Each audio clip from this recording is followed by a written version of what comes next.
Alors, une nouvelle innovation aujourd'hui, Alex. Exactement, bonjour Guilain. Alors on parlait des Yamakasi il y a quelques secondes. Vous utilisiez le mobilier urbain pour faire des cascades. C'était un peu, je le résume assez sommairement, mais ça on va dire ça. L'innovation dont je vais parler aujourd'hui, vous auriez peut-être pu l'utiliser pour faire des cascades. Je vais vous montrer cette petite maquette. Alors c'est une maquette, c'est une maquette, c'est pas la représentation. On vous montrera des photos tout à l'heure pour vous donner une idée. Ça fait 6 mètres de haut normalement. Ça peut aller plus haut, ça peut aller moins haut. Ensuite, il s'adapte. La société s'appelle MUB, société qui est basée en région parisienne.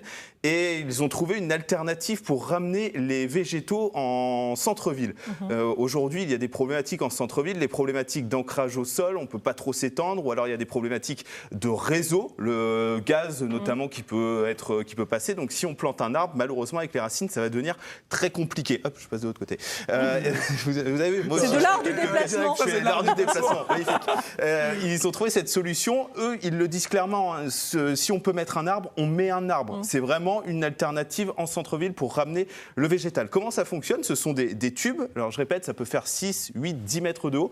Ces tubes, en fait, sont percés. À l'intérieur du tube, on va mettre de la terre. Et ensuite, dans les trous, on va venir piquer des végétaux. On peut piquer jusqu'à 20 végétaux différents à l'intérieur. Et l'idée, c'est qu'on va raccorder au sol ce tube au système de réseau d'eau local. Et ensuite, la colonne va être connectée, c'est-à-dire qu'il va y avoir un cerveau à l'intérieur de la colonne qui va piloter, qui va dire, par exemple, tiens, la terre est sèche à cet endroit-là, au niveau de ce végétal-là, il faut arroser uniquement, irriguer uniquement ce végétal-là. Donc vous allez faire des économies d'eau parce que vous n'arrosez pas tout, vous allez arroser uniquement à l'endroit où... Exactement. La colonne va également avoir le cerveau pour prédire ce qui va se passer. Au niveau de la météo, il va pleuvoir, ok, on n'irrigue pas parce que demain il va pleuvoir, donc on n'a pas besoin d'envoyer d'eau. Par contre, il va y avoir une période de sécheresse qui arrive.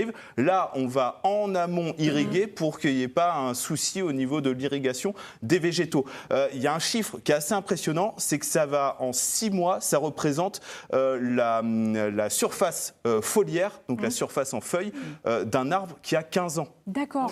Avec les 20 végétaux qui sont dessus. Donc on comprend l'intérêt quand on parle de la nécessité de végétaliser un petit peu les villes, ça peut être super intéressant. Exactement. Pour vous montrer, alors ça existe déjà dans certaines communes, du côté notamment d'Aulnay-sous-Bois. Aulnay-sous-Bois, on voit qu'ils ont végétalisé. L'idée, ce n'est pas de faire une seule colonne, c'est de faire plusieurs petites colonnes ou des colonnes un peu plus petites, un peu plus hautes, pour faire un petit peu comme un bosquet, vous voyez. Et ensuite, vous allez pouvoir faire quelque chose. Ça prend un peu d'ampleur. Ça prend un petit peu d'ampleur et vous allez pouvoir faire quelque chose à la fois sympa pour la biodiversité, mais en plus qui va être plutôt esthétique. Donc ça, c'est plutôt belle innovation imaginée par MUB, société qui est basée en région parisienne et il travaille en priorité avec les collectivités. Là-bas, oui, peut-être que ça viendra en Nouvelle-Aquitaine un jour, dans les villes de Nouvelle-Aquitaine. Exactement, pourquoi pas. L'idée, c'est de pouvoir se répandre un petit peu sur toute la France. On vous présentera, bien entendu, dans les prochaines semaines, d'autres très belles innovations. J'aurai des pailles comestibles, les premières pailles comestibles françaises à vous présenter